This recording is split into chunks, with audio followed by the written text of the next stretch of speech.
भाई fan level हो तो यार ऐसा हो, एक बंदे ने अपनी वेडिंग पर, अब इसको मैं फैन बोलूं या दूल्हा बोलूं, सेथ रॉलिंस की म्यूजिक पर वो एंटर कर रहा है अपनी वेडिंग के ऊपर, और उसने पूरी ये वीडियो जो है ट्वीट भी की जहां पे वो बता रहा है। और क्या मस्त तरीके से करा यार उसने।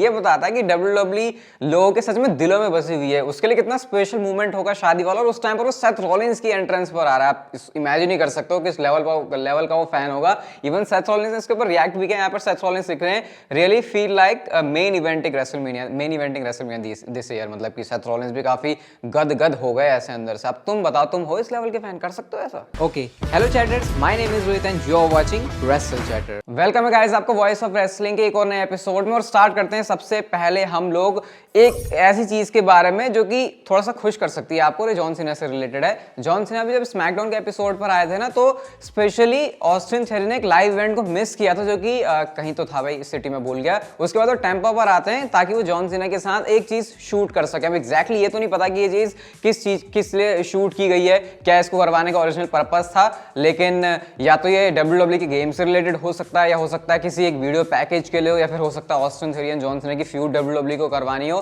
और अब मुझे ये सुनने के बाद इसके चांसेस भी ज्यादा लग रहे हैं कि जॉन सीना के अपोनेंट ऑस्टिन थेरी होंगे रेसलमेनिया के अंदर। अभी पता नहीं किस चीज से रिलेटेड है, लेकिन हाँ, कुछ ना कुछ मिलकर उन्होंने साथ में किया। मतलब जॉन सीना आए तो WWE को लगा ये वाला जो काम है वो भी करवा लेते हैं जॉन सीना से। अगली स्टोरी की तरफ गाइस हम लोग चलते हैं, और एक अपडेट आई है विंस मैकमैन को लेकर। और लोगों का बिलीफ ये है कि अगर विंस मैकमैन वापस से WWE कंपनी के अंदर आ गए और उन्होंने दोबारा से क्रिएटिव हेड वाली पोजीशन ले ली, तो इसका मतलब ये है कि जो भी ट्रिपल एच सुपरस्टार्स को वापस लेकर आए हैं वो दोबारा से चले जाएंगे, क्योंकि विंस मैकमैन का उनमें कोई भी इंटरेस्ट नहीं है। इवन विंस मैकमैन ये भी सोचेंगे कि भाई ये मेरे निकाले हुए स्टार से दोबारा से आ गए, मेरी कंपनी तो मैं इनका क्यों रखूं। तो उसके बाद जो भी सारे सुपरस्टार्स आए हैं, ये जैसे आए थे वैसे ही उल्टे पैर आपको जाते हुए भी दिखाई देंगे। तो डेफिनेटली वो लोग तो बिल्कुल भी ऐसा नहीं चाहने वाले जिन्होंने जो ट्रिपल एच के आने की वजह से साइन हुए कि विंस मैकमैन दोबारा से कंपनी के अंदर वापस आ जाएं। नेक्स्ट स्टोरी की तरफ गाइस हम लोग चलते हैं, और कुछ अनाउंसमेंट्स हैं जो कि आपको रॉयल रंबल इवेंट के अंदर देखने को मिलेंगी। एक अनाउंसमेंट है कि WWE 2K23 के रिगार्डिंग कुछ ना कुछ बताने वाली है। रॉयल रंबल 2024 में कहां पर होगा उसके बारे में कुछ अनाउंसमेंट हो सकती है।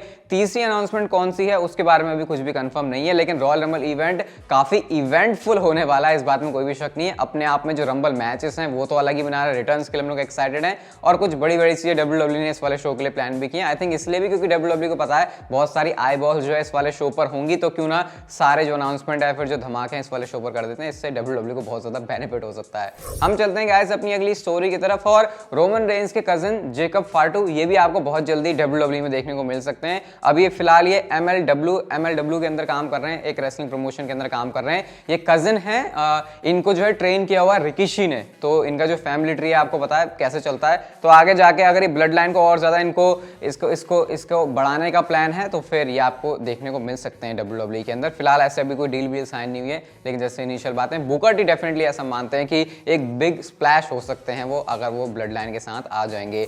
आपको याद होगा काफी टाइम पहले मैंने आपको ये बताया था कि WWE नहीं, नेटफ्लिक्स विंस मैकमैन को लेकर एक डॉक्यूमेंट्री बना रही है, उसको लेकर काफी सारी चीजें हो रही हैं। उसके बाद फिर रिपोर्ट आई, जो एलिगेशंस लगे विंस मैकमैन के ऊपर, उसके बाद उनकी इमेज बिल्कुल ही खराब हो गई। तो रिपोर्ट आई कि अब नेटफ्लिक्स की जो डॉक्यूमेंट्री विंस के ऊपर आ रही थी अब वो नहीं होने वाली है, वो कैंसिल हो गई, क्योंकि ऐसे किसी बंदे को नेटफ्लिक्स के ऊपर शायद ही नेटफ्लिक्स जो विंस मैकमैन को फीचर करेंगे। लेकिन गाइस अब नई रिपोर्ट ये है कि विंस मैकमैन की जो डॉक्यूमेंट्री है वो स्टिल ऑन ट्रैक है, यानी कि अभी जो प्रोसेस है उसको लेकर वो चल रही है। इसका मतलब नेटफ्लिक्स के ऊपर ये आएगी।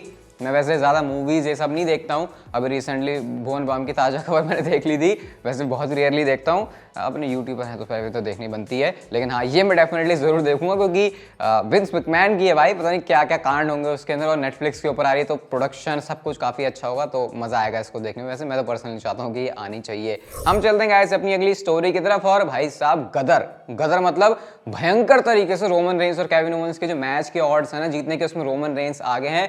2000 का नंबर रोमन रेंस के पास है माइनस में, और केविन ओवेंस के पास है +700। ऑड्स में जो बंदा जितना माइनस में होता है उसके चांसेस उतने ज्यादा होते हैं, मतलब कि वो उतना फेवरेट है। तो बहुत ही हैवी तरीके से बिग डॉग हैं रोमन रेंस में अपने इस बैटिंग ऑर्ड के अंदर, और अंडरडॉग चल रहे हैं केविन ओवेंस। और वैसे भी काफी ऑब्वियस सही है, हमको पता है कि केविन ओवेंस से नहीं जीतेंगे, मतलब कैसे जीत जाएंगे, ये तो इम्पॉसिबल सही है, क्योंकि कुछ बड़े प्लान्स हैं रोमन रेंस को लेकर, और उसके लिए हमको वेट ही करना पड़ेगा रॉयल रंबल का। हम चलते हैं गाइस अपनी अगली स्टोरी की तरफ, और एक अपडेट आई है ऊसोस के बारे में, और ऊसोस के बारे में अपडेट ये है कि जो जजमेंट डे के साथ उनका मैच है वो WWE royal rumble premium live event के अंदर करवाने वाली है। और ये जो अनाउंसमेंट है ये आपको बहुत जल्दी सुनने को मिल जाएगी। कल मंडे नाइट रॉ का एपिसोड है तो हो सकता है वहां पर मैच WWE ऑफिशियली अनाउंस कर दे। ये भी बहुत तगड़ा वाला हिंट है कि WWE ने उसोस की रॉ टैग टीम चैंपियनशिप के लिए अलग सीन किया, स्मैकडाउन टैग टीम चैंपियनशिप के लिए सीन अलग किया। तो इसका मतलब कि हाँ, अब जो एक टाइटल है, एक जो सेट है वो शायद उसोस के पास से जा सकता है। आई थिंक स्प्लिट करने की वजह से WWE ने ऐसा किया होगा। चलो भाई, WWE के बिकने के बारे में भी अब थोड़ी सी बात कर लेते हैं। तो अभी WWE के एक सोर्स की तरफ से हमको ये बात पता चली है कि जो फर्स्ट राउंड है नेगोशिएशन का वो हो चुका है और WWE को बहुत तगड़ी डील भी मिल गई है। लेकिन फिलहाल WWE इसको होल्ड पर डाल रही है। वो भी इस सेल को जो है रश नहीं करना चाहते, वो और भी ऑफर्स लेना चाह रहे हैं बाकी और जगहों से। तो इसका मतलब कि जितने पैसे विंस को चाहिए या फिर WWE के अंदर जो भी है, शायद उतनी अच्छी डील उनको मिल चुकी है। मैंने आपको बताया था कि वो नंबर भाई $11 बिलियन, मैं फिर से उस नंबर को याद नहीं करना चाहूंगा। अब कौन इस समय सबसे फेवरेट में चल रहे हैं WWE को खरीदने के लिए? देखो, सऊदी गेम में थोड़ा सा पीछे हो गया है। मुझे नहीं पता पीछे क्यों हुआ है, क्योंकि मुझे लगता है सऊदी के पास सबसे ज्यादा पैसे हैं, शायद वो सबसे ज्यादा पैसे ठोक सकते हैं। लेकिन क्या पता इसमें कुछ अलग अलग क्लॉज भी हो, तो इतनी डिटेलिंग में हम तो नहीं जाएंगे भाई, ये तो बिजनेस वाली चीज होगी। अब ये तो वैसे दिमाग घूमने लगता है। लेकिन जो टॉप कंटेंडर्स चल रहे हैं इस समय, कैंडिडेट हैं, वो हैं डिज्नी और कॉमकास्ट। अब ये मुझे पता नहीं कॉमकास्ट क्या चीज़ है, मुझे तो डिज्नी के बारे में पता हुआ है।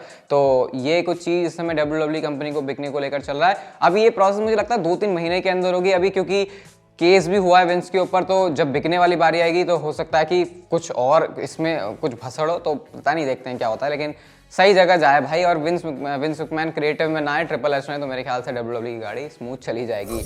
अगली स्टोरी की तरफ गाइस हम लोग चलते हैं, और ये बहुत तगड़ी बात मैं आपको बता रहा हूँ।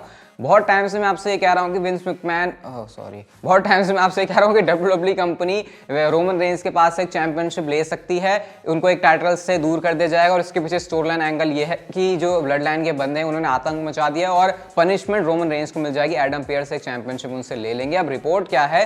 रिपोर्ट यह है कि रोमन रेंस रॉयल रंबल के बाद ही उनसे एक चैंपियनशिप ले ली जाएगी, और वो चैंपियनशिप WWE चैंपियनशिप होने वाली है, क्योंकि यूनिवर्सल चैंपियनशिप के साथ रोमन रेंस का रेन बहुत पुराने से चल रहा है। तो शायद WWE नंबर्स और बढ़ाने के लिए रोमन रेंस के पास स्टिल वो चैंपियनशिप रख सकती है। और गाइस, ये जो डिसीजन है वो यूएसए नेटवर्क के प्रेशर करने की वजह से लिया जा रहा है, क्योंकि उनको पता है कि हमारा ब्रांड है और इस पर जो मेन टाइटल है वही फीचर नहीं हो रहा।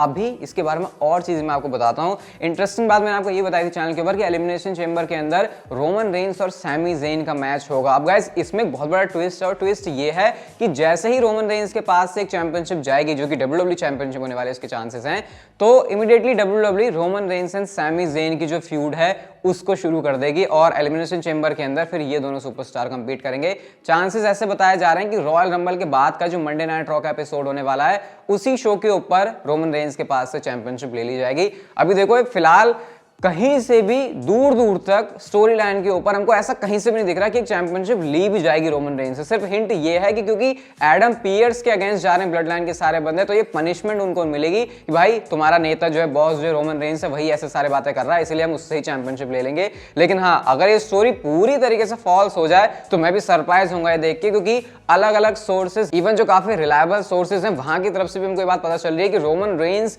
दोनों चैंपियनशिप लेके तो नहीं जाने वाले रेसलमेनिया के अंदर। और जब तरीका एक WWE को ये मिल रहा है कि रोमन रेंस को हरवाना भी नहीं है, एक चैंपियनशिप भी लेनी है, तो फिर आई थिंक ये एक सही तरीका भी हो सकता है। बाकी आपको क्या लग रहा है, क्या ये सही चीज हो रही है? मुझे आप कमेंट सेक्शन में बताना। लेकिन आज की नेक्स्ट एंड फाइनल स्टोरी इसी से रिलेटेड है।